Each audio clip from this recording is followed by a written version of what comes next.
कर विमल जस गाऊं, चरणन की रज पाऊं, श्यामा चरणन की रज पाऊं। मुझे दुनिया से नहीं लेना देना, ये जगत है एक सपना, यहाँ कोई नहीं अपना।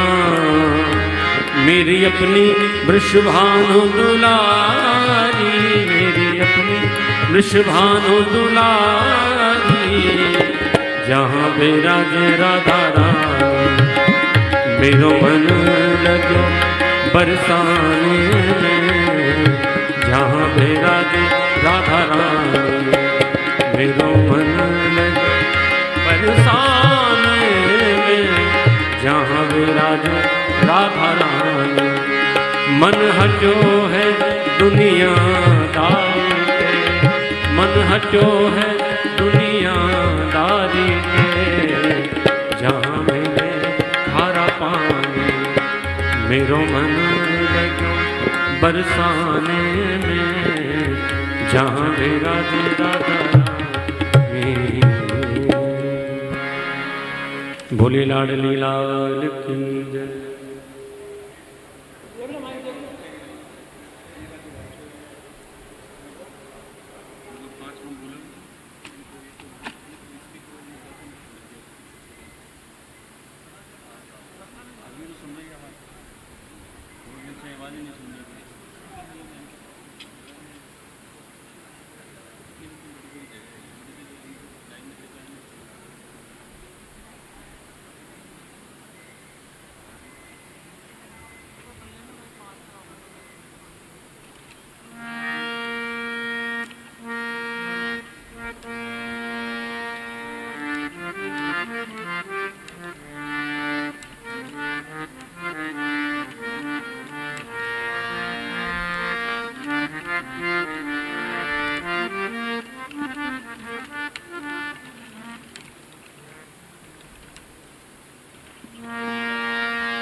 स्मृतापि तरुणातपम्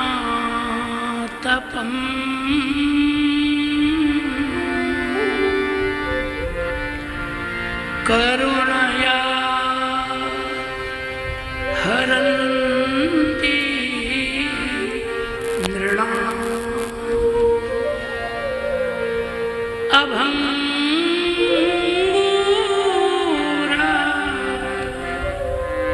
तनुद्विषाम्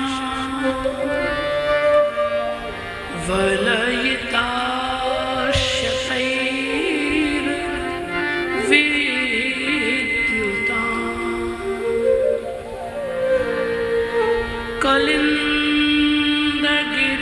कलिन्दगिरिनन्दिनी तटसुरात्रुमालम्बिनी मदीयमति चुम्बिनी भवतु कादम्बिनी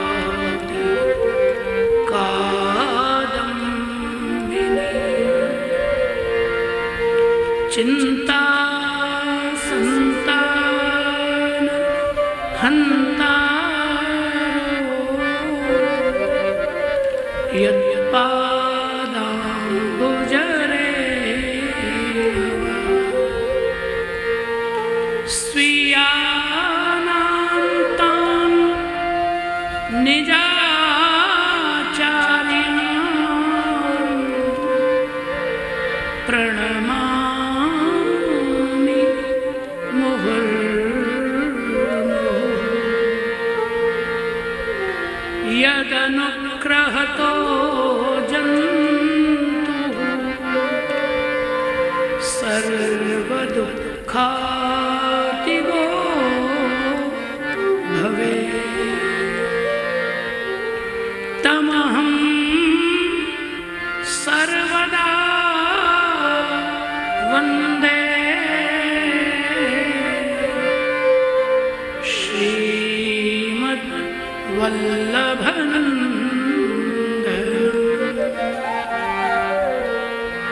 प्रभुर्नंद कुमारो में स्वामिनी वृषभानुजा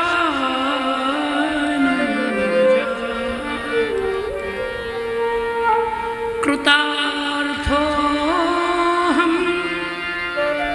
कृतार्थोऽहं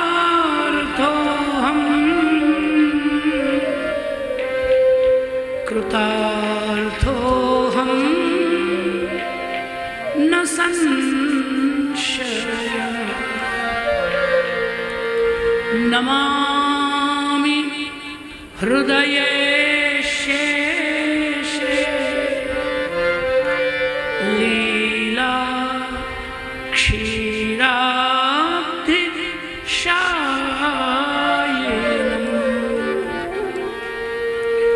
लक्ष्मी सहस्र लीलाभिः सेव्यमानं कलानिधिं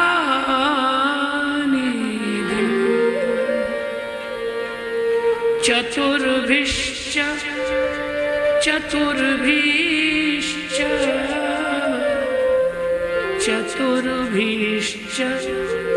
त्रिभिस्तथा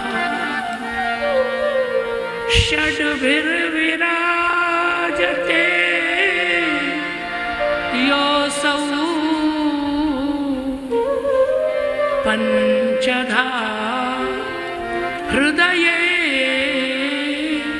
मम श्री गोवर्धननाथ की जय। श्याम सुंदर श्री यमुने महारानी की जय। श्री वृंदावन बिहारी लाल की जय। श्री द्वारिकाधीश की जय। श्री बाल कृष्ण लाल की जय। मेरे तो आधार श्यामा श्याम के चरणारविंद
विठ्ठल के चरणार विंद मेरे तो आधार। आचार्य श्री महाप्रभु जी की जय। श्री गोसाई जी परम दयालु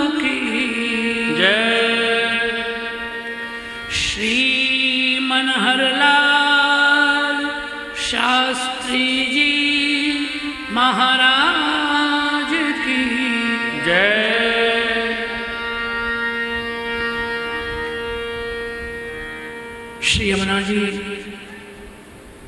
और श्री गिरिराज जी के अहैतुक अनुग्रह से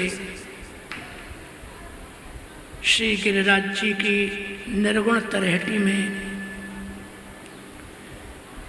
सूर्यश्याम गौशाला के इस व्रज प्रकोष्ठ में पूज्यपाद श्री महाराज श्री की समुपस्थिति में श्री यमुना जी के गुणगान श्री गिरिराज जी को सुनाने का यह सुअवसर अनंत जन्मों के पुण्यों से और श्री महाप्रभु जी की कृपा करुणा से प्राप्त हो रहा है।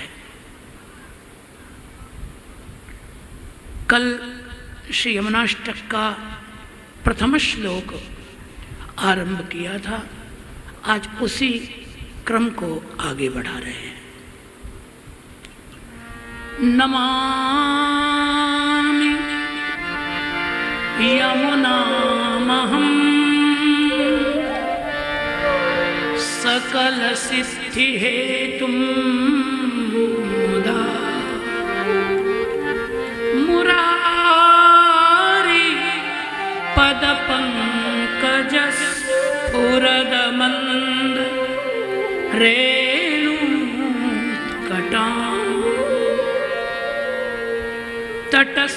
तटस्थनवकानन प्रकटमोद पुष्पाम्बुना सुरासुर सुपूजितस्मर पितुश्रियं विप्रति।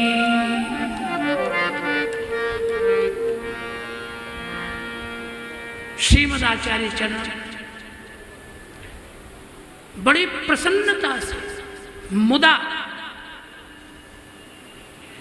भक्ति के आनंद में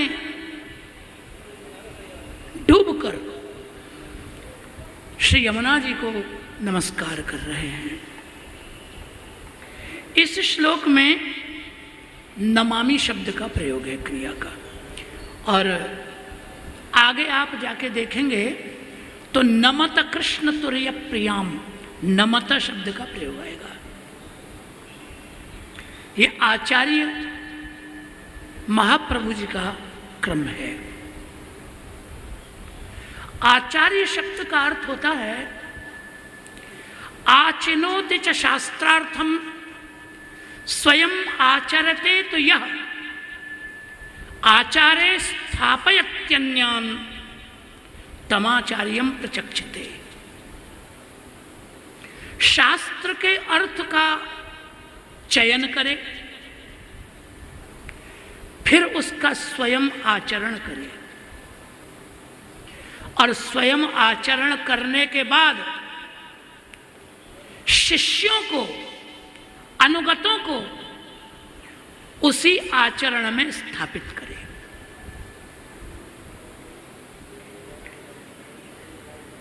पहले वो नमामि करके अहम नमामि, पहले श्री यमुना जी को स्वयं नमस्कार कर रहे, फिर आगे शिष्यों को कहेंगे यूयम नमत नमत कृष्ण तुर्य प्रियाम, अब तुम भी नमस्कार करो।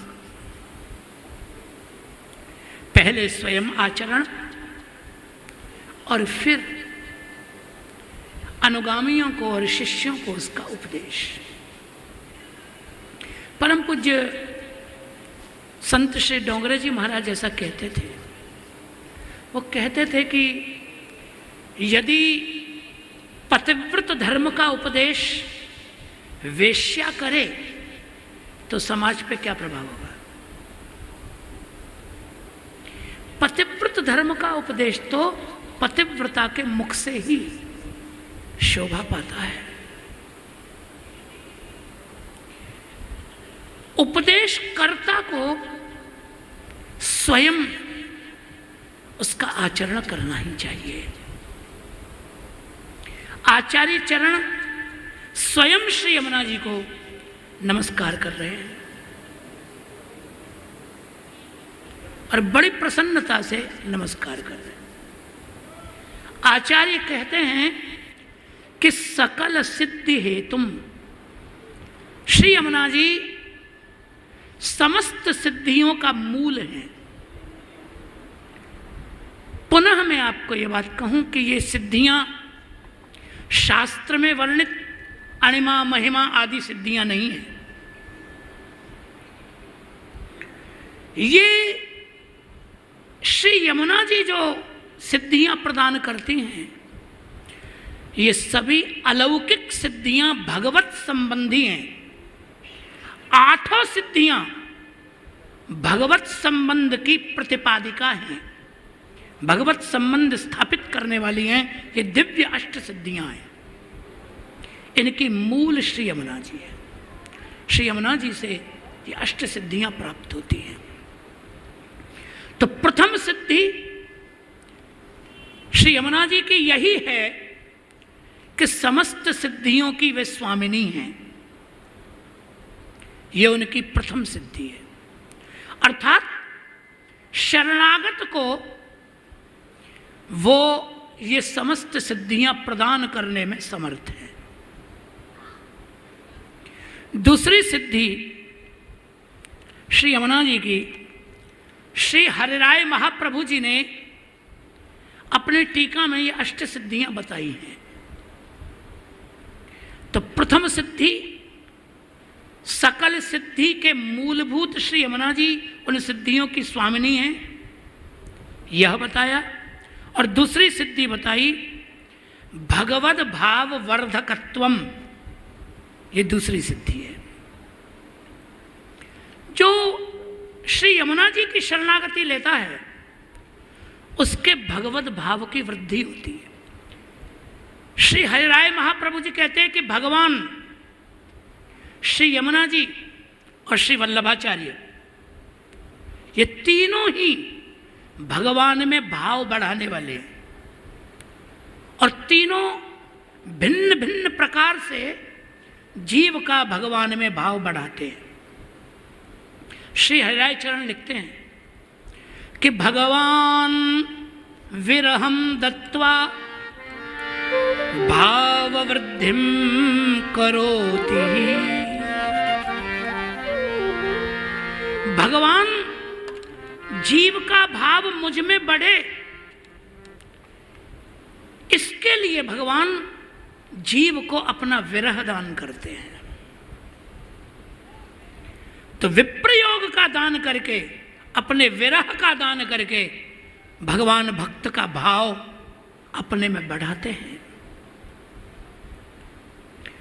शास्त्र की रीति है न विना विप्रयोगेन संयोगः पुष्टिमर्हति। रस शास्त्र का नियम ही है। संयोग का वास्तविक सुख यदि लेना है उसके लिए वियोग बहुत आवश्यक है। वियोग के बिना संयोग के सुख की उत्कृष्ट अनुभूति नहीं हो सकती। मैं बड़ी विनम्रता से ये बात कहता हूँ, लोक में यद्यपि ये तो अलौकिक बात है, हम जो यहाँ चर्चा कर रहे हैं ये तो दिव्य है और अलौकिक है, लेकिन संसार में भी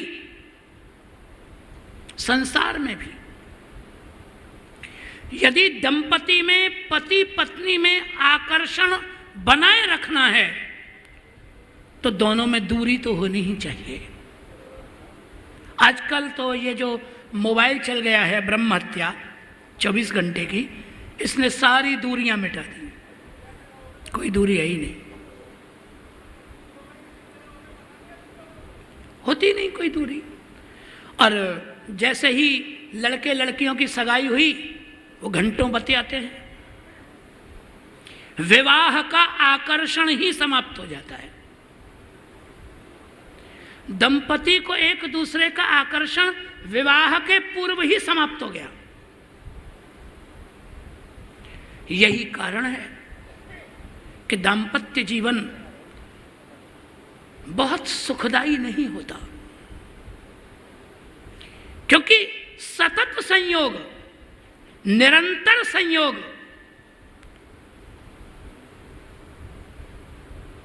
सुख में रसाभास पैदा कर देता है। संयोग के वास्तविक सुख की अनुभूति के लिए विप्रयोग बहुत जरूरी है, बहुत आवश्यक है।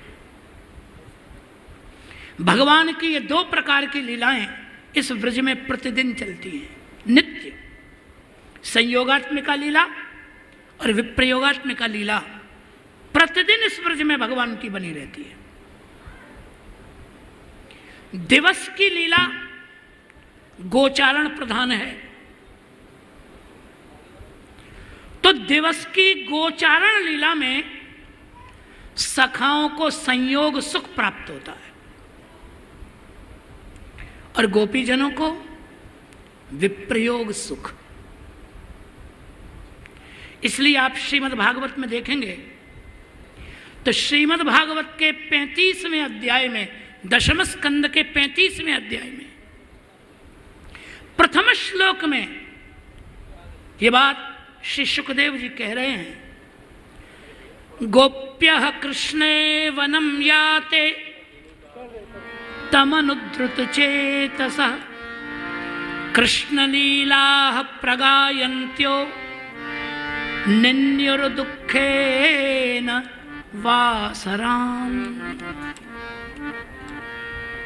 श्री कृष्ण जब वन में चले जाते हैं तो गोपियों का मन उनके साथ ही वन में चला जाता है और भगवान की लीलाओं का गान करती हुई भगवान के विरह में निन्यु दुखेन वासरान, वासरान दुखेन निन्यु, वो पूरे दिन भगवान के विरह के दुख में बिताती हैं। यहाँ दिन को दुख में बिताना बताया गया, रात्रि नहीं बताई गई, क्योंकि रात्रि में तो नित्य रास में उन्हें संयोग सुख है। अनेक जगह भागवत में इसका संकेत किया गया है।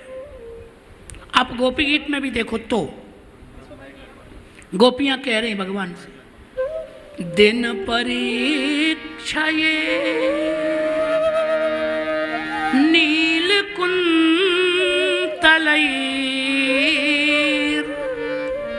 वन रुहाननम विभ्रदा व्रतम घन रजस्वलम दर्शयन् मुहुर मनसि न स्मरं वीर्यच्छसि। दिन परीक्षये, क्षय, क्षय शब्द का अर्थ होता है मिट जाना, लेकिन क्षय शब्द कहने पर भी गोपी को संतोष नहीं है। परि उपसर्ग लगाया, परिक्षय, इसका अर्थ होता है कि जब दिन का पूरा सत्यानाश हो जाता है, एक प्रकार से दिन को गाली दी गई है। यहाँ गोपियों को दिन पसंद नहीं है, क्योंकि दिन में उनको भगवान का विरह हो जाता है, तो उनको दिन प्रिय नहीं लगता, दिन अच्छा नहीं लगता, क्योंकि दिन में उनको विरह होता है, रात्रि में संयोग होता है। ऐसे ही सखाओं को रात्रि में विरह होता है, दिन में संयोग होता है। इसलिए सखा दूसरे दिन जब प्रातः काल उठते हैं तो जल्दी जल्दी उठ के, क्योंकि रात भर का वियोग भगवान का उनको हुआ है, इसलिए प्रेम में मग्न होकर भोर में ही आ जाते हैं भगवान के पास और भगवान को बुलाने लगते हैं। और जैसे ही सूर्यास्त होता है, गोपी का मुख खिलता चला जाता है कि अब तो नंदन नंदन आते ही होंगे, अब तो आते ही होंगे। दिन मिट चला है, उन्हें रात्रि प्रिय है। विप्रयोग के बिना संयोग का सुख वास्तविक होता ही नहीं है। महाराज की लीला में भी आप देखो, मैं आपको निवेदन करूं, प्रथमाध्याय में, महाराज के प्रथम अध्याय में भगवान अंतर्धान हो गए। रास करते करते अंतर्धान हो गए। 2 अध्यायों में गोपियों को विरह प्राप्त हुआ है, भगवान ने वियोग दिया है। अंतर्धान हुए बिना विप्रयोग कैसे मिलेगा? और वियोग के बिना रास का जो महारस है, वो महारस, संयोग का महारस वियोग के बिना अनुभूत नहीं हो सकता। तो संयोग के महारस को देने के लिए विप्रयोग का दान आवश्यक है, इसलिए भगवान अंतर्धान हुए। तो भगवान भक्त का भाव स्वयं में बढ़ाने के लिए भक्त को वियोग देते हैं। यह हरिराय जी कह रहे हैं, भगवान विरहम दत्वा भाव वृद्धिम करोति तथैव यमुना स्वामी स्मरणात् स्वीय भावना। तो जैसे भगवान भक्त को वियोग देकर उसके भाव की वृद्धि करते हैं, अद्भुत है, अद्भुत है ये बात। उद्धव जी जब ब्रज में आए तो गोपियों ने उद्धव जी से कहा कि उद्धव जी, आशा ही परमम दुखम स्वैरिणीप्याह पिंगला स्वैरिण्यप्याह पिंगला तज्जानती नाम न कृष्णे तथा प्यासा दुरत्यया। उद्धव जी, हम जानते हैं कि किसी मनुष्य से सुख की आशा करना ये दुखों को निमंत्रण देना है। दुखों को बुलाना मतलब किसी से सुख चाहना। किसी से कोई सुख चाहे और वो पूरा न हो, चाहत पूरी न हो, तो दुख हो जाएगा। इसलिए ज्ञानी पुरुष निष्प्रह होते हैं, वो किसी से कुछ चाहते ही नहीं। और ये बात विदेह नगर में पिंगला नाम की एक वेश्या ने कही है, श्रीमद् भागवत के 11 स्कंद में। तो पिंगला नाम की एक वेश्या ने कहा कि किसी से सुख चाहना दुखी होने का मूल कारण है। और ऐसा नहीं है कि हम इस बात को नहीं जानते, हम इस बात को जानते हैं। तत् जानती नाम, किसी से सुख की आशा करना दुख का मूल है, ये बात हम जानती हैं। तथा प्यासा दुरत्यया, फिर भी हम क्या करें, श्री कृष्ण मिलन की आशा टूटती नहीं है। श्री कृष्ण मिलन की आशा हमारा जीवन है। वो मिले न मिले उसकी मर्जी, लेकिन उसके मिलन की आशा हमको जीवित रखे हुए है। हम जीवित ही इसलिए हैं कि कदानंदात्मजस्वेषु कृपा दृष्टिम विधास्यति। कभी तो कभी श्री कृष्ण हमारे ऊपर करुणा करेंगे, कभी तो उनकी कृपा दृष्टि हमारे ऊपर होगी। बस इसी आशा से जी रहे हैं, यही आशा है हमारी। किसी से कोई आशा नहीं रखनी चाहिए। लेकिन भगवान विरह देकर जीव की भाव वृद्धि करते हैं, वैसे ही श्री यमुना जी दूसरे तरीके से भाव वृद्धि करती है। तथैव यमुना स्वामी स्मरणात् स्वीय दर्शनात्। श्री यमुना जी भी श्याम है और श्री कृष्ण भी श्याम है।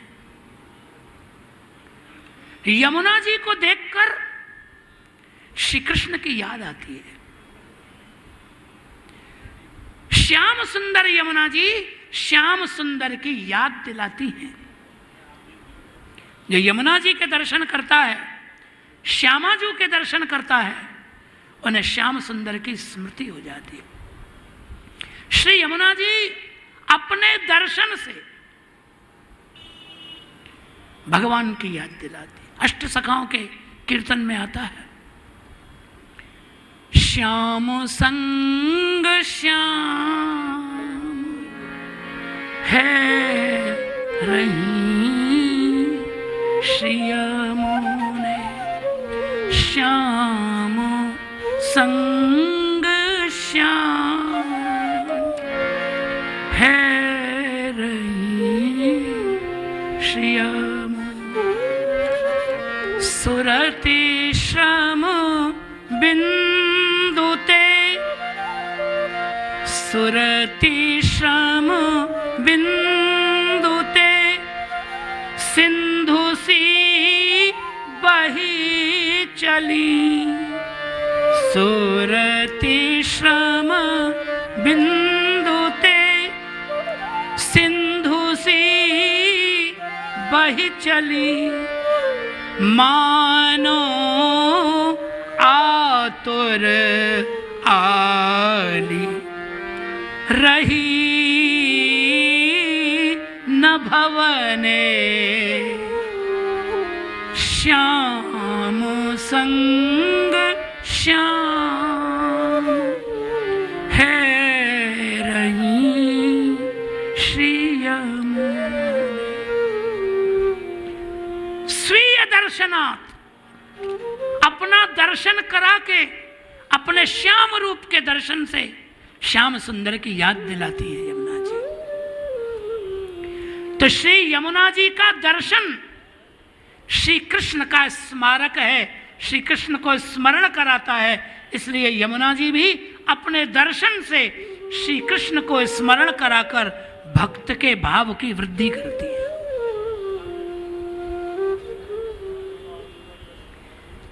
और अस्मदाचार्य वर्यास्तु ब्रह्म संबंध दानतः। और श्रीमद् वल्लभाचार्य चरण कैसे भाव वृद्धि करते हैं जीव की, वैष्णव की? तो कहते ब्रह्म संबंध के द्वारा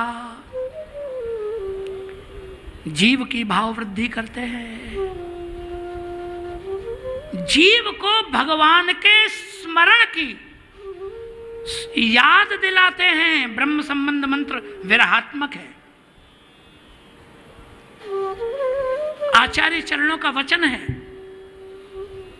इदमेव महामोहो हीदमेव प्रतारणम यत् कृष्णम न भजेत प्राज्ञ शास्त्राभ्यास परस्सुधि। सबसे बड़ा दोष क्या है जीव का? कि वो भगवान को याद ही नहीं करता कभी। अच्छा, मैं एक निवेदन आपसे करूं। हम लोग संसारी लोग किसी न किसी से स्वार्थ के कारण ही सही प्रेम तो करते ही हैं। पति से, पत्नी से, पुत्र से, संत, किसी से भी प्रेम तो करते हैं। कल्पना कीजिए कि हमारा पति या हमारा पिता सायंकाल को 7 बजे तक घर आ जाता है। दिन भर वो जो कार्य में जाता है, अपने नौकरी पे या बिजनेस में, ऑफिस के समय पे निकला, 7 बजे घर आ जाता है। ये उसका नियम है। अब किसी दिन 7 बजे तक वो नहीं आया तो परिवार की स्थिति क्या होती है? पत्नी की, पुत्रों की। वो काम तो करते हैं लेकिन घड़ी पे उनकी निगाह रहती है। 7 बज गए, आए नहीं। 1 घंटा लेट हो गए, 7 के 8 बज गए, मनोदशा क्या हो जाती है? क्या शांति से बैठ सकते हैं परिवार के लोग? जो आदमी 7 बजे आ जाता था, 8 बज गए, अभी तक कोई समाचार ही नहीं है। टेलीफोन करते हैं तो मालूम पड़ा कि स्विच ऑफ, यही आता है, नंबर ही नहीं मिलता। आज हम बहुत लेट हो रहे थे तो हमने आपको फ़ोन किए थे, 2 फ़ोन किए थे आपको, पर आपका उठा ही नहीं। हम केवल आपको यही बताना चाहते थे कि हम यहाँ खड़े हैं और 2:45 बज गए हैं, साधन नहीं है। हम तो पहले से खड़े हो जाते हैं। आपको सुनने की इतनी जल्दी नहीं होगी जितनी हमको यहाँ श्री गिरिराज जी को सुनाने की जल्दी होती है। हम लेट नहीं आते हैं, आप विश्वास कीजिए। हम तो गाड़ी पहुंचती है तो वहां खड़े मिलते हैं, पहले से खड़े हो जाते हैं हम जाके, 1 सेकंड भी लेट नहीं करते, क्योंकि हमारे लिए तो ये 1 सेकंड मूल्यवान है। ये सौभाग्य कहाँ मिलेगा? श्री गिरिराज जी को यमुना जी का गुणगान सुनाना तो कहाँ मिलेगा? पर अब टेलीफोन किया, उठा ही नहीं, अब क्या करें? अब आप फोन करते हैं, फोन स्विच ऑफ आता है या उठता नहीं है, तो परिवार के लोगों को कितनी चिंता होती है। बोले अरे तो फोन भी नहीं उठ रहा है, फोन भी बंद है, क्या हो गया? 1 घंटे से ज्यादा देरी हुई, फिर क्या होता है? बोले ऑफिस फोन करो, कहाँ है? ऑफिस में तो नहीं है, मालूम पड़ा नहीं है। मित्रों को फोन लगाओ, एक को फोन लगाते हैं, और जैसे जैसे देर होती है ना, वैसे वैसे बेचैनी बढ़ती चली जाती। ऐसा होता है कि नहीं? सामान्य घटना है। जिसे भी हम प्यार करते हैं वो यदि नियमित समय से 1-2 घंटे देर से हो जाए, उसको देर हो जाए तो मन कितना विकल हो जाता है। कहाँ गया मेरा पति, कहाँ गया मेरा पिता, कितनी बेचैनी पैदा हो जाती है। आचार्य चरण कहते हैं ब्रह्म संबंध में, कल्पना करो ये देरी, ये 1-2 घंटे की देरी इतना व्याकुल तब करती है जबकि ये संबंध संसार का अनित्य है। देह का संबंध तो अनित्य है। शरीर बदलेगा तो पति बदल जाएगा, पत्नी बदल जाएगी, पिता बदल जाएगा, सब बदल जाएगा देह बदलने से। तो देह का संबंध वास्तविक संबंध तो नहीं है, लेकिन इस झूठे संबंध में भी जब हम प्रेम करते हैं तो 2 घंटे भी न मिले तो कैसी बेचैनी हो जाती है। आचार्य चरण कहते अरे जीव, तू ये तो सोच कि तेरा जन्म जन्म का पति बिछुड़ गया, तेरा जन्म जन्म का पिता दूर हो गया, कभी उसे पाने के लिए ये तड़प, ये बेचैनी, ये व्याकुलता तेरे भीतर होती है क्या? संसार में अनेक वस्तुएं हमें नहीं मिलती, इसलिए लोग रोते हुए पाए जाते हैं, ये नहीं मिला, ये नहीं मिला, ये नहीं मिला। पर भगवान नहीं मिला, जन्म जन्म से हम भटक रहे हैं।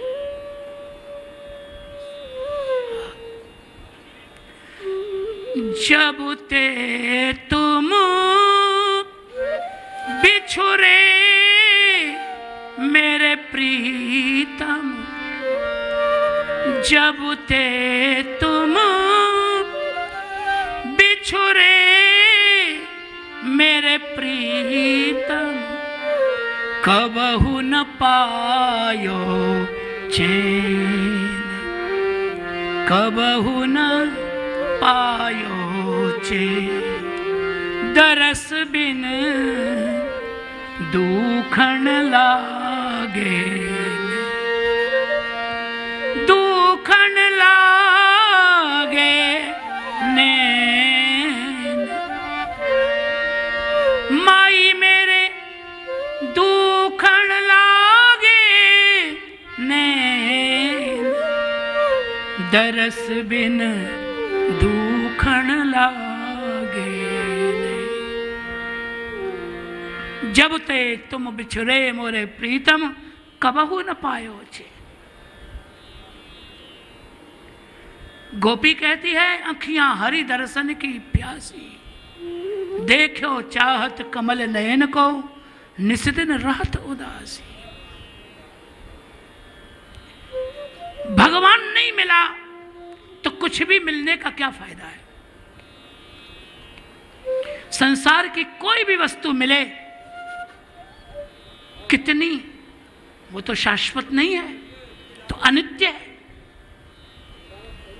कितने दिन की।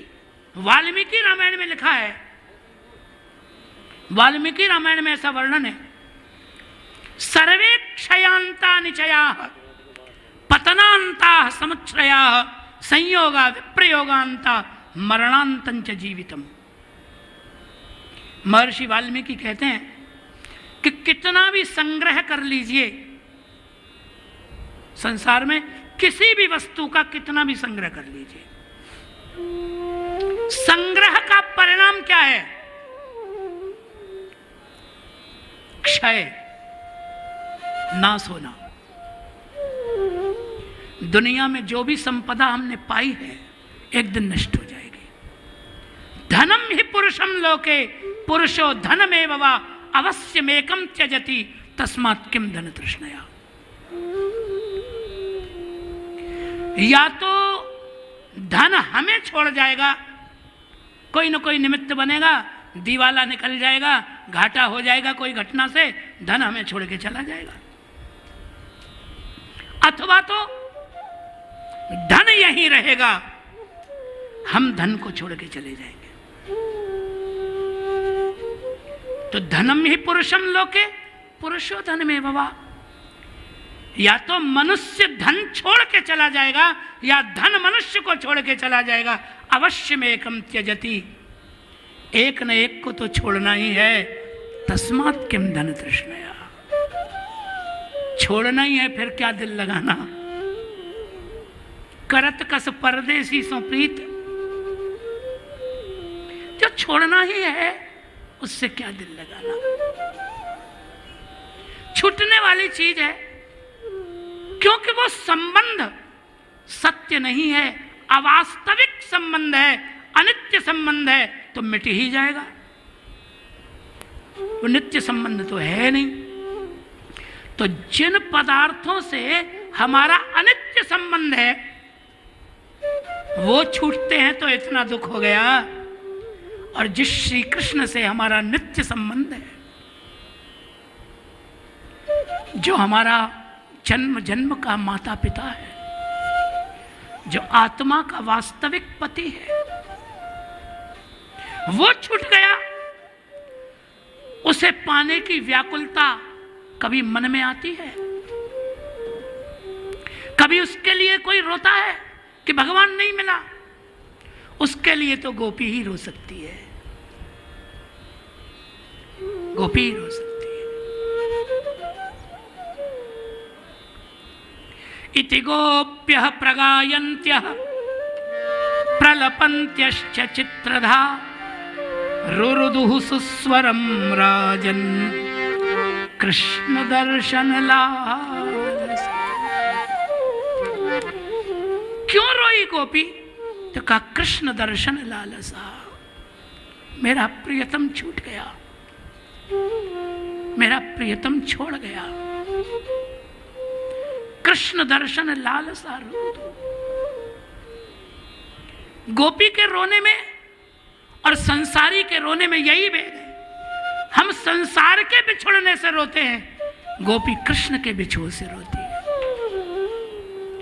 हम संसार नहीं मिला इसलिए रोते हैं, गोपी कृष्ण नहीं मिला इसलिए रोते।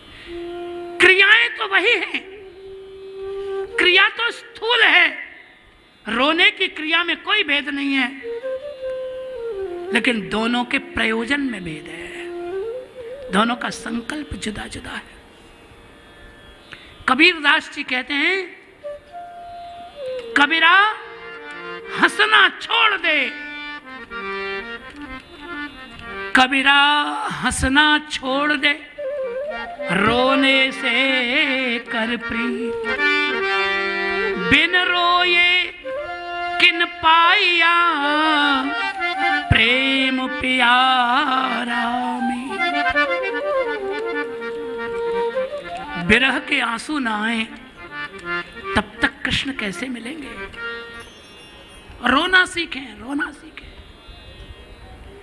कभी वो दिन आएगा, हे भगवान, कभी हमारे ऊपर ऐसी कृपा करुणा करें, हम श्री यमुना जी के तट पर बैठकर श्री यमुना जी के सामने इसलिए आंसू बहाएं कि महारानी जी श्री कृष्ण का साक्षात्कार कराइए। हम श्री गिरिराज जी के सामने बैठकर कभी इसलिए रोएं कि हे प्रभु श्री कृष्ण से मिलाइए, तब तो ये जीवन सफल हो सकता है। भगवान को स्मरण करें।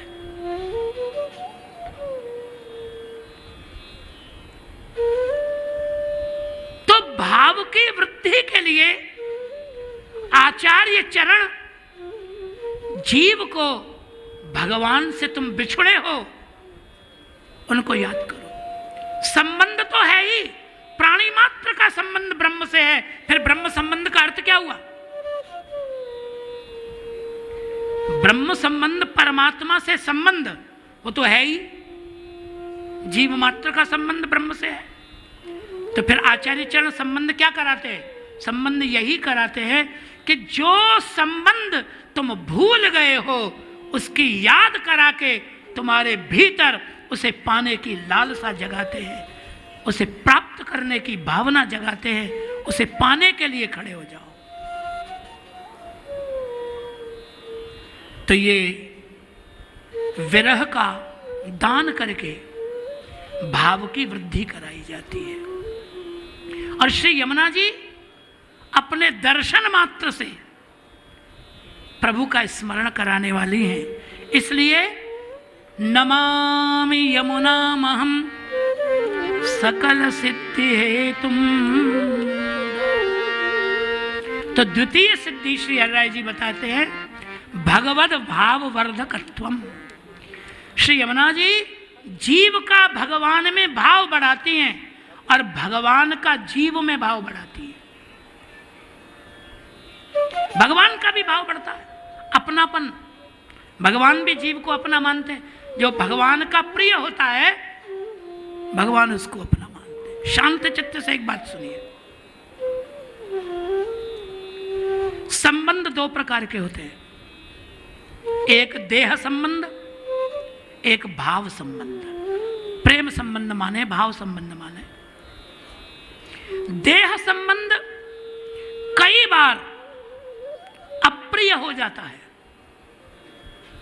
देह संबंध में अप्रियता हो जाती, निभाना ही पड़ेगा, मन है चाहे नहीं है तो करना ही पड़ेगा। और नहीं जाओ देह संबंध में, यदि तुम नहीं निभा पाओ तो एक सेकंड में लोग नाराज हो जाते हैं। बताओ हमने तो ऐसा किया, उसने ऐसा किया। हमारे दो मित्र हैं, श्री मधुपुरी में रहते हैं, दोनों भाई हैं और हमारे दोनों ही मित्र हैं। तो एक भाई की लड़की का विवाह हुआ, तो अब एक भाई की लड़की का विवाह हुआ तो दूसरे भाई ने कन्यादान में 15,000 रुपए दिए। 15,000 दिए। अब दूसरे भाई की लड़की का विवाह 6-7 साल बाद हुआ, 8 साल बाद। तो दूसरे भाई ने कन्यादान में 15,000 ही दे दिए। तुमने हमको 15 दिए थे, हमने तुमको 15 दे दिए। अब जिसको 15 मिले उसने हमको बताया, देखा देखा हमने कितने साल पहले दिए थे, कितने साल पहले हमने 15 दिए थे और इतने साल बाद भी इसने हमको देखो वही पकड़ा दिए। ये देह संबंध है।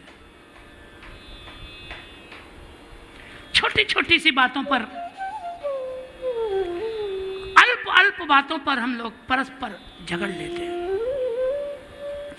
देह संबंध कई बार भारी होने लगता है। भारी लगता है निभाने में, लेकिन भाव संबंध कुछ दो तो भी कुछ कोई बात नहीं, नहीं दो तो भी कोई बात नहीं, कुछ करो तो भी ठीक, नहीं करो तो भी ठीक। प्रेम है, भाव है, वो भारी नहीं होता। श्री कृष्ण के भी दो संबंध हैं, शांत चित्त से सुनिए। भगवान का देह संबंध है यादवों से, यदुकुल में जन्म है तो देह संबंध यादवों से है, और भाव संबंध सब ब्रजवासियों से है। ये भाव संबंध है।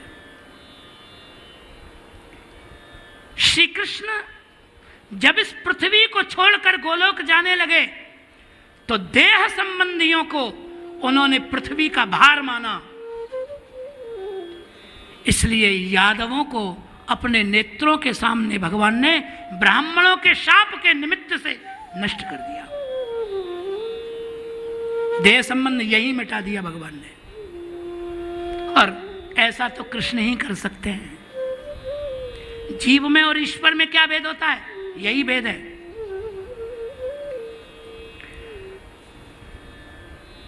जीव और ईश्वर में यही भेद है। पर बस जीव स्वबस भगवंता, पर बस जीव स्वबस भगवंता, जीव अनेक एक श्रीकंता, जीव अनेक एक श्रीकंता, पर बस जीव स्वबस भगवंता, पर बस जीव स्वबस भगवंता, जीव अनेक एक श्रीकंता, जीव अनेक एक श्रीकंता। परवश जीव जो माया के अधीन है वो जीव है, और माया जिसके अधीन है वो स्वतंत्र परमात्मा है। माया के अधीन जीव की सोच क्या होती है? हम तो बूढ़े हो गए। कई बार हमको मिलते हैं लोग, हम जाते हैं तो कई लोग, बुजुर्ग लोग कहते हैं, गुरु जी अब तो बूढ़े हो गए, किसी न किसी दिन भगवान का निमंत्रण आ ही जाएगा, तो हमको तो जाना ही है। बस ये आशीर्वाद दो कि ये हमारा पुत्र और ये पौत्र ये दोनों कुशल रहें, बस ये सब बच्चे राजी खुशी रहें, हमको तो जाना ही है, मरण मंगल है हमारा, तो कोई बात नहीं। ये सोच होती है। पुरंजन जो है भागवत में, वो मरते मरते भी परिवार को ही याद करता है और वहीं पहुंच जाता है। हम भी यही सोचते हैं, स्वभाव है जीव का। लेकिन ईश्वर और जीव में भेद क्या है? भगवान जाने से पूर्व क्या सोचते हैं? बोले परिवार ही पृथ्वी का भार हो जाएगा, इसलिए पहले परिवार को ही विदा करो। आंखों के सामने जिस यदुवंश को भगवान ने बढ़ाया, भगवान ने यदुवंश बढ़ाया।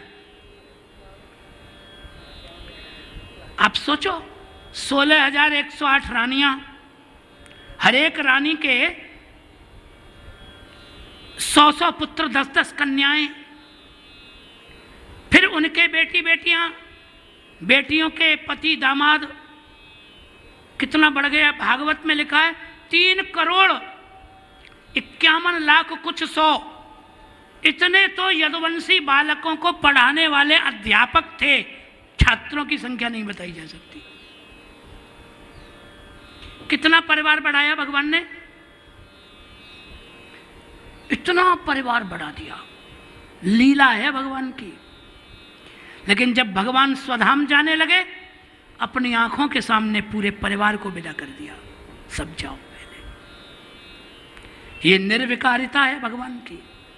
लीला के लिए प्रकट किया, लीला हो गई, संवरण कर लिया। मैं यहां कुछ विद्यार्थी भी बैठे हैं तो मैं बताना चाहता हूं, शाप लगने के बाद भी भगवान यदि चाहते तो परिवार की रक्षा कर सकते थे। भले ब्राह्मणों ने शाप दे दिया, पर भगवान तो सर्वसमर्थ हैं, चाहते तो पूरे यदुवंश की रक्षा शाप लगने के बाद भी कर सकते थे, पर भगवान ने नहीं की। उद्धव आदि 4-5 चतुः पंचावशेषिता भागवतकार कहते हैं, 4-5 लोगों को भगवान ने बचा के दिखा दिया।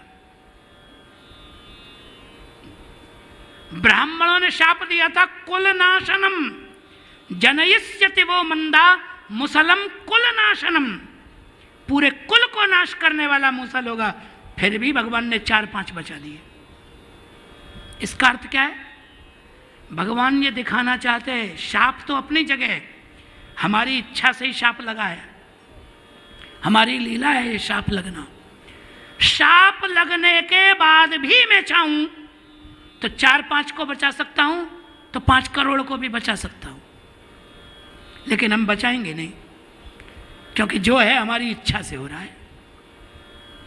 भागवत में यही तो परीक्षित हैं, यही परीक्षित महाराज हैं जिनको अश्वत्थामा के ब्रह्मास्त्र ने लगभग मार दिया था, और भगवान को जब इनको भागवत सुनानी थी तो भगवान माता के गर्भ में चले गए और ब्रह्मास्त्र से भी रक्षा कर दी।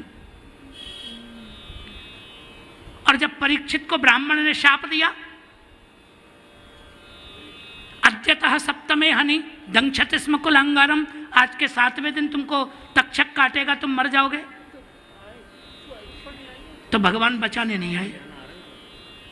आप सोचो, जो भगवान माता के गर्भ में जाकर अमोघ ब्रह्मास्त्र से रक्षा कर सकते हैं, क्या वो एक सर्प के काटने से नहीं बचा सकते? बचा सकते हैं, लेकिन भगवान को जिससे जितनी सेवा लेनी है उतनी ही लेते हैं, उतनी सेवा लेने के बाद उसको विदा कर देते, बोले चलो। आसक्ति नहीं है भगवान में, भक्त के अतिरिक्त कहीं आसक्ति नहीं, प्रेमवश्य हैं केवल। यदुवंश का संहार कर दिया, देह संबंध था इसलिए, और भाव संबंध ब्रजवासियों से था, ब्रज भक्तों से था। तो जब ब्रज भक्तों के ऊपर कोई विपत्ति आई, ब्रह्मा जी ने ब्रज भक्तों को कष्ट दिया, तो ब्रह्मा जी की नाक रगड़ दी भगवान ने इसी ब्रजभूमि में। आप देख लो ब्रह्म मोहन लीला में, चारों मस्तक झुका दिए ब्रह्मा जी के, लोक पितामह ब्रह्मा, पर भगवान कहते भक्त का अपराध करेगा तो ब्रह्मा हो या इंद्र हो मैं छोड़ूंगा नहीं, मैं भक्त का पक्षपाती हूं, मैं इनके पक्ष में रहता हूं। ये भाव संबंध है, प्रेम संबंध। ब्रज भक्तों का एक क्षण का दुख भगवान सहन नहीं कर सके, इंद्र की नाक रगड़ दी। बोलो, अपन तो गिरिराज जी में बैठे हैं, यहीं की लीला है। इंद्र को झुका दिया ब्रजवासियों के सामने, ब्रह्मा को झुका दिया ब्रजवासियों के सामने। ब्रज भक्तों को कभी दुख भगवान ने सहन नहीं किया, ब्रज भक्तों का दुख सहन नहीं किया। क्यों? क्योंकि भाव संबंध है, प्रेम संबंध है। देह संबंध से भाव संबंध श्रेष्ठ होता है, भाव संबंध दिव्य होता है। देह संबंध प्राकृत संबंध है, सांसारिक संबंध। और भगवान से हमारा नित्य संबंध है, वास्तविक संबंध है। जीव माया के अधीन है, माया भगवान के अधीन है। भागवत में बड़ी विचित्र विचित्र बातें आती हैं, और आचार्य श्री वल्लभाधीश लिखते हैं कि जीवात्मा महात्मा तो भवति न तो परमात्मा। जीवात्मा भजन करे तो महात्मा तो होता है, परमात्मा नहीं हो सकता। भागवत में एक ऐसा ही हो गया जिसने खुद को परमात्मा ही मान लिया, पौंड्रक। क्या हुआ परिणाम? जमुना मैया की जय। तो भगवान भाव संबंध को श्रेष्ठ मानते हैं और श्री यमुना जी भाववर्धिका हैं। भक्त का भाव भगवान में बढ़ाती है, भगवान का भाव भक्त में बढ़ाती है।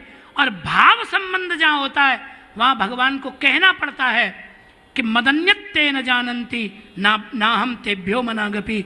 मैं मेरे भक्त के सिवा कुछ नहीं जानता, भक्त मेरे सिवा कुछ नहीं जानता। ये भाव संबंध। तो भाव को बढ़ाने वाली श्री यमुना जी की दूसरी सिद्धि है, ये द्वितीय सिद्धि है श्री यमुना जी के बाद कि वो भाव बढ़ाने वाले हैं। तीसरी सिद्धि श्री हरिराय चरण कहते हैं कि भगवत संबंध प्रतिबंध निराकरणत्वेन तद अनुभव योग्यता हेतु शुद्ध संपादकत्वम भुवन पावनीत्वम। ये तृतीय सिद्धि श्री यमुना जी की बताएं। तृतीय सिद्धि क्या है कि जीव का भगवान में भाव संबंध जोड़े जाने में, भगवान के प्रति भाव संबंध जोड़ने में जो भी प्रतिबंध हैं, जो भी विघ्न हैं, उन विघ्नों को श्री यमुना जी मिटाती है। श्री गोवर्धन नाथ की जय, श्री महाराज जी की जय। गोपाला गोपाला रे प्यारे नंद लाला, गोपाला गोपाला रे प्यारे नंद लाला। गोपाला गोपाला रे प्यारे नंद लाला। गोपाला गोपाला रे प्यारे नंद लाला। गोपाला गोपाला रे प्यारे नंद लाला। गोपाला गोपाला रे प्यारे नंद लाला। श्री यमुना जी की सकल सिद्धियां श्री हरिराय महाप्रभु जी ने अपनी टीका में महाराज जी भगवत संबंधी अलौकिक अष्ट सिद्धियों का मूल श्री यमुना जी को बताया है। सकल सिद्धि हेतुम, इसमें सकल सिद्धि स्वामिनीत्व ये प्रथम सिद्धि है श्री यमुना जी की। और द्वितीय सिद्धि की चर्चा अभी हमने की है, भगवद भाववर्धकत्वम, ये द्वितीय सिद्धि है। भगवान में भक्त का भाव बढ़ाती है और भक्त में भगवान का भाव बढ़ाती है। मदन्यत्ते न जानन्ति न हम तेभ्यो मनागपि। वशीकुर्वन्ति मां भक्त्या सत्स्त्रियः सत्पतिं यथा। तो भाववर्धकत्व ये द्वितीय सिद्धि। तृतीय सिद्धि भगवत संबंध प्रतिबंध निराकरणत्वेन तद अनुभव योग्यता हेतु शुद्धि संपादकत्वम भुवन पावनीत्वम। आगे के श्लोक में आएगा भुवम भुवन पावनी अधिगतामनेक स्वनै। ये भुवन पावनी है। तो पावन कैसे करती हैं वो भुवन को, और भुवन में आश्रित जीवों को कैसे पावन करती हैं? तो भगवत संबंध प्रतिबंध निराकरणत्वेन, ये एक पक्ष है। कोई जीव भगवत संबंध के योग्य है,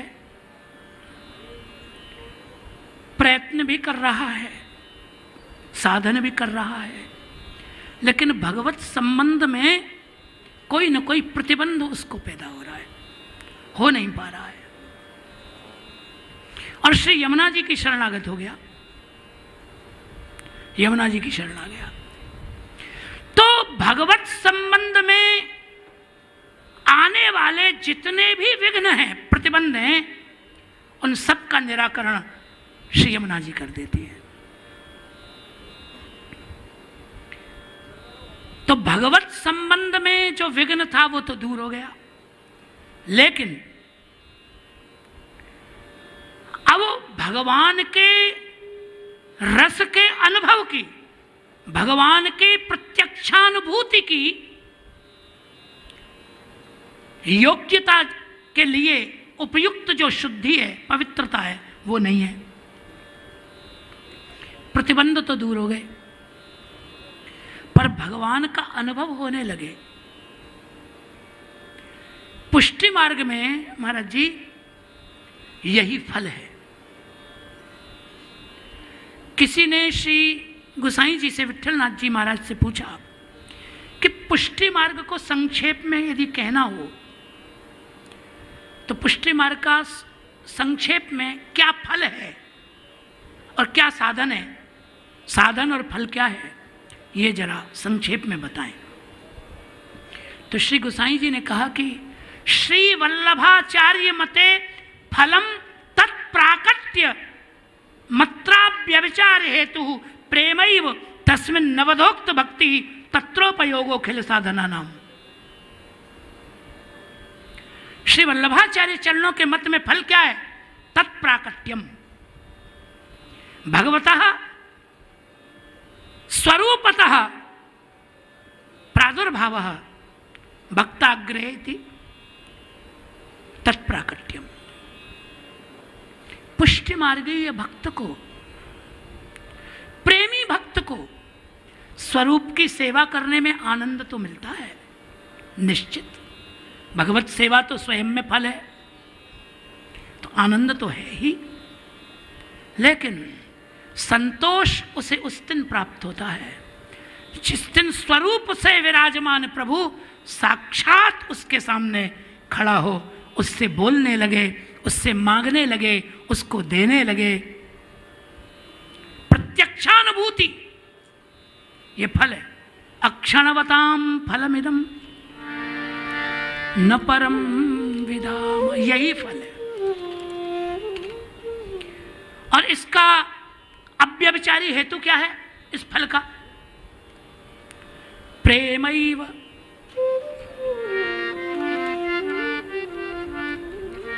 भगवान में सहज प्रेम होना, ये ही इसका अव्यभिचारी हेतु है।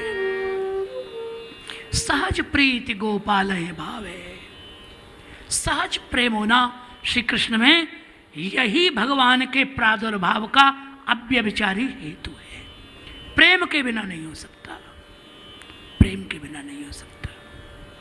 अब ये बात एक अलग है कि भगवान का ही प्रेम हो जाए, वो एक अलग बात है। कई बार साधक का प्रेम न हो, भगवान का अनुग्रह हो जाए, तो वो फिर एक अलग कथा है। लेकिन भक्ति मार्ग में प्रेम ही, सहज प्रेम, यही भगवान के प्रादुर्भाव में अव्यभिचारी हेतु है। तो प्रेम कैसे होगा? तो कहा तस्मिन् नवधोक्त भक्ति, श्रीमद् भागवत में बताई हुई नवधा भक्ति का जो प्रकार है उसका अनुसरण करें हम, तो उसके अनुसरण से हमको भगवान में प्रेम होगा। धीरे धीरे धीरे धीरे श्रवण से, कीर्तन से, स्मरण से, अन्य सभी भक्तियों से धीरे धीरे करके हमारी श्री हरि में प्रीति सिद्ध होगी। और जब सिद्ध होगी तो भक्ति कैसे, भक्ति का कोई प्रकार? बोले तत्रोपयोगो अखिल साधना नाम, अखिल साधना नाम भक्तौ उपयोग। भक्ति कहने की चीज नहीं है केवल, वो कृति में आनी चाहिए। प्रेम छुपाया नहीं जा सकता। श्री रसखान जी का बड़ा प्यारा एक पद्य है, आप विराजमान है तो मैं सुना रहा हूं। श्री यमुना तट पे प्रिया प्रियतम खड़े हैं और दो गोपियां निकट खड़ी हुई बातें कर रही हैं।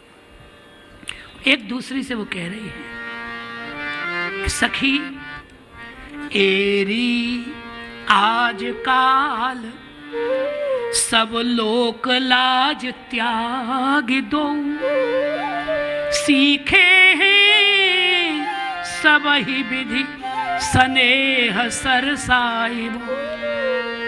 ये जो श्री प्रिया प्रीतम है राधा कृष्ण, ये प्रेम में इतने बावले हो गए हैं कि लोक लाज त्याग दो। लोक लज्जा तो इनकी छूट गई और स्नेह बढ़ रहा है प्रतिदिन। तो का नुकसान क्या है? बढ़ने दो। यदि प्रेम बढ़ रहा है तो बढ़ने दो, क्या नुकसान है? तो दूसरी सखी ने कहा तू समझती नहीं, रसखान जी कह रहे यह तो रसखान बात द्वे दिन में फैल जाई है, कहाँ लो सयानी चंद्र हाथन छुपाई वो। चंद्रमा को कोई हथेली में छुपा सका है क्या?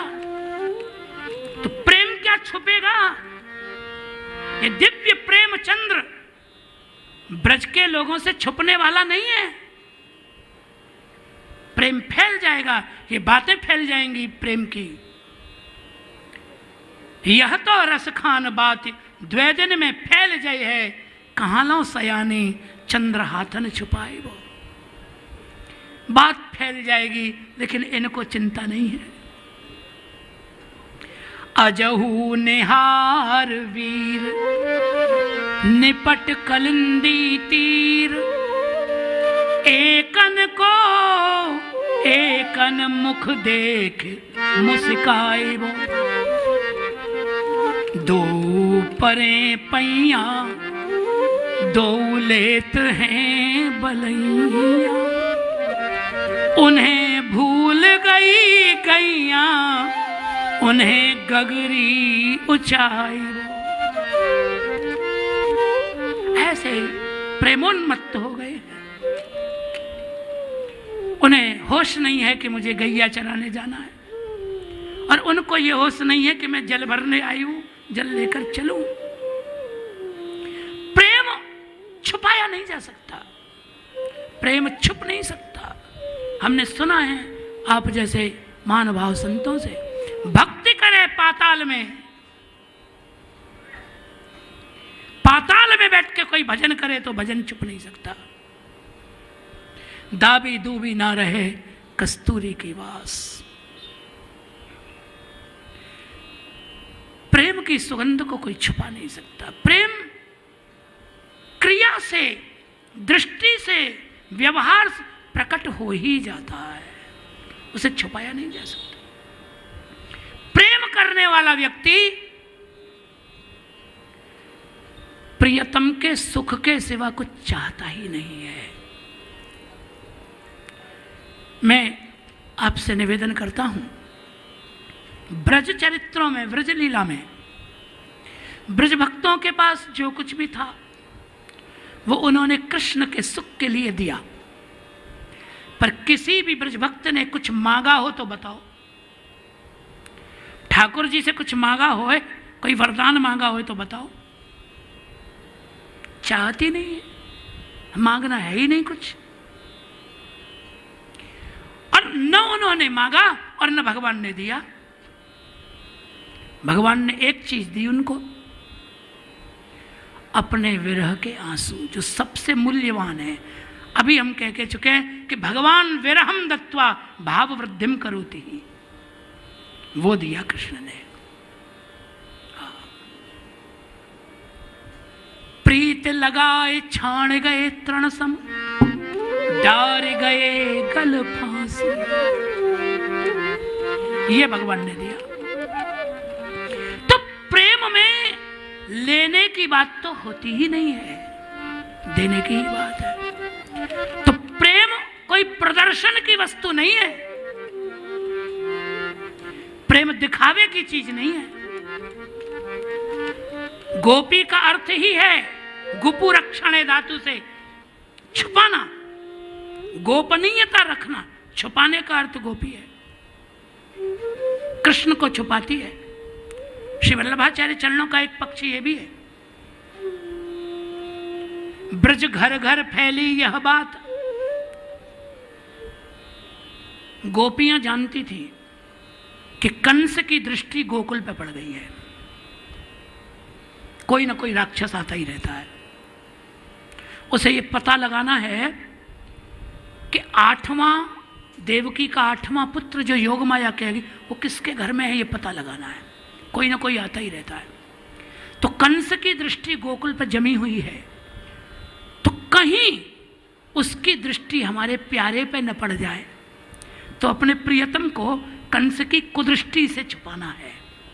इसलिए माखन चोर माखन चोर माखन चोर करके ठाकुर जी को बदनाम कर दिया। तो माखन चोर है। इसका परिणाम क्या हुआ कि कंस सोचने लगा कि है तो गोकुल में ही मेरा शत्रु कोई, लेकिन ये चोर चकार तो नहीं हो सकता।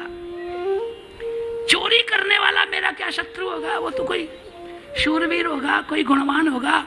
चोर चकार मेरा मुझे नहीं मार सकता। तो कंस की दृष्टि से अपने ठाकुर जी को सुरक्षित बचा लिया, माखन चोर करके फैला दी बात। और कंस की दृष्टि हट गई, बोले चोर क्या करेगा, ये क्या माखन दही चुराता रहता है, ये मेरा शत्रु नहीं हो सकता। तो एक गुपु रक्षण है, गोपी का ये काम है। प्रेम प्रदर्शन की वस्तु नहीं होता, प्रेम तो अंतःकरण की वस्तु होता है। गोपी कभी कृष्ण से सीधे नहीं मिलती, बहाने से मिलती है, बहाने से मिलती है। मंगला के दर्शन के पूर्व गोपी नंद भवन में पहुंच जाती है, कोई ना कोई बहाना मार के, कोई ना कोई बहाना करके पहुंच जाती है। अब सवेरे का समय तो सबके घर में व्यस्त समय होता है। तो कहा कि क्या बात है, जसोदा जी पूछते कैसे आए। कहा अरे जसोदा जी, ये हमारा दीपक जलाने का साधन खो गया है, आप जरा दीपक जला दीजिए।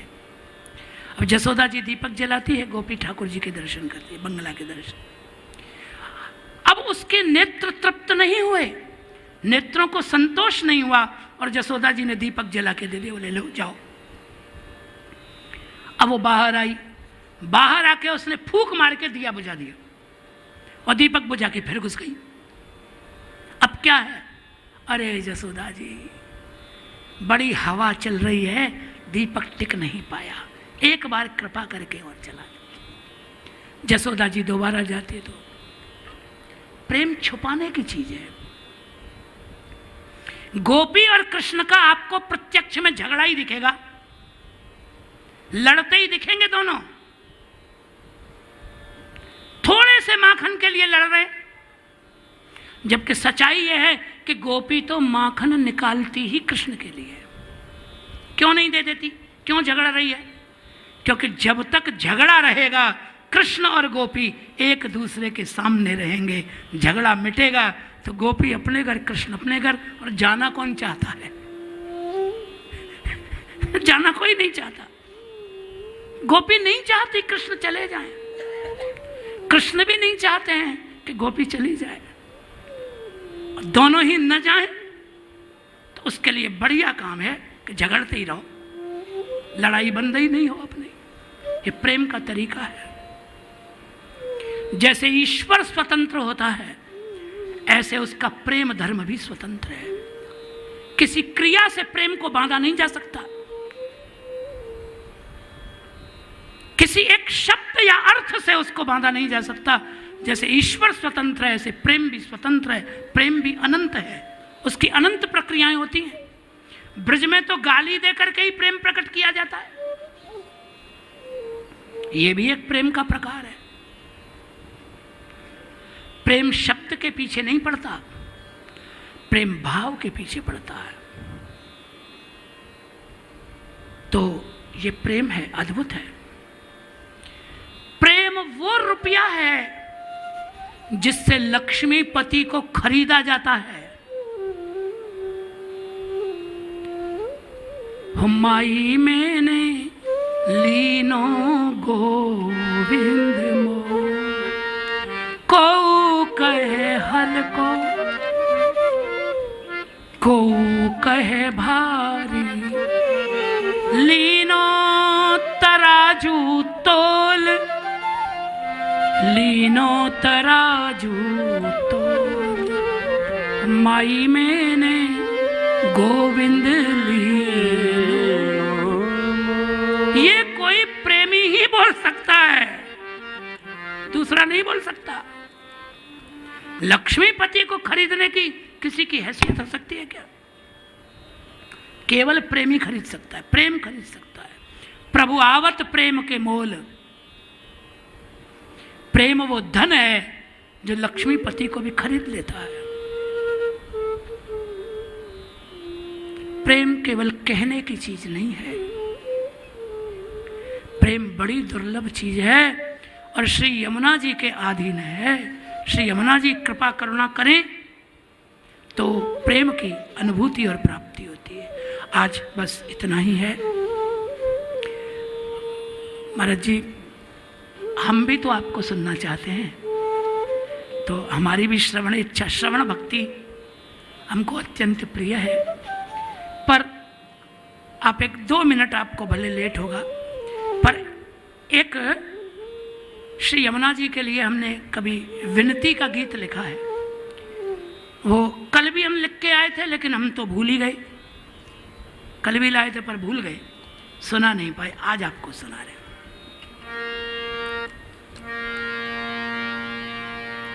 अपने चरण शरण मोहि रखियो, अपनी चरण शरण मोहि रखियो। श्री हे श्री यमुने भानु दुलारी, अपनी चरण शरण मोहे रखियो। हे श्री यमुने भानु दुलारी, शरणागत दासीन निस्तरियो, शरणागत दासीन निस्तरियो। हे श्री यमुने भानु दुलारी, हे श्री यमुने भानु दुलारी, अपनी चरण शरण मोहि रखियो। हे श्री यमुने भानु दुलारी, अपनी शरण चरण मोहे रखियो। हे श्री यमुने भानु दुलारी, सदा आपनी दासी जान के, निज पद रज प्रसाद सिर धरियो। हे नंद नंदन प्राण प्यारी, निज पद रज प्रसाद सिर धरियो। हे नंद नंदन प्राण प्यारे, हो अपराध खान यह जानती, हो अपराध खान यह जानती। तो तुम निज स्वभाव अनुसरियो, तो तुम निज स्वभाव अनुसरियो। तो तुम निज स्वभाव अनुसरियो। हे करुणामयी भानु कुमारी, अपनी मोहे रखियो हे करुणामयी भानु दुलारी। चरण कमल तज अनत न जाऊं, चरण कमल तज अनत न जाऊं। ऐसी ही कृपा सदा और धरियो हे ममो स्वामिनी व्रज जन प्यारे। ऐसी ही कृपा सदा और धरियो हे ममो स्वामिनी व्रज जन प्यारे। अपनी चरण शरण मोहे रखियो हे श्री यमुने भानु दुलारी। अपनी चरण शरण मोहे रखियो हे निज स्वामिनी भानु दुलारी। रस रूपिणी सुन कुंज बिहारिणी। रस रूपिणी सुन कुंज बिहारी। शरणागत बसंत उद्धरियो। शरणागत बसंत उद्धरियो। हो तुव चरण कमल बलिहारी। अपनी चरण शरण मोहे रखियो हे श्री यमुने भानु दुलारी। अपनी चरण शरण मोहे रखियो अपनी चरण शरण मोहे रखियो। जमुना मैया की जय। पूज्यपाद महाराज श्री को हम प्रार्थना करते हैं कि आप पधारें, हमें कृतार्थ करें। तब तक कुछ संकीर्तन जब तक महाराज श्री पधारते हैं।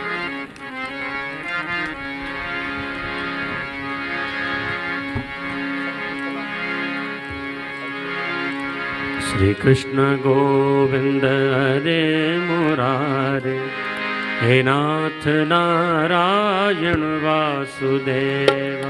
श्री कृष्ण गोविंद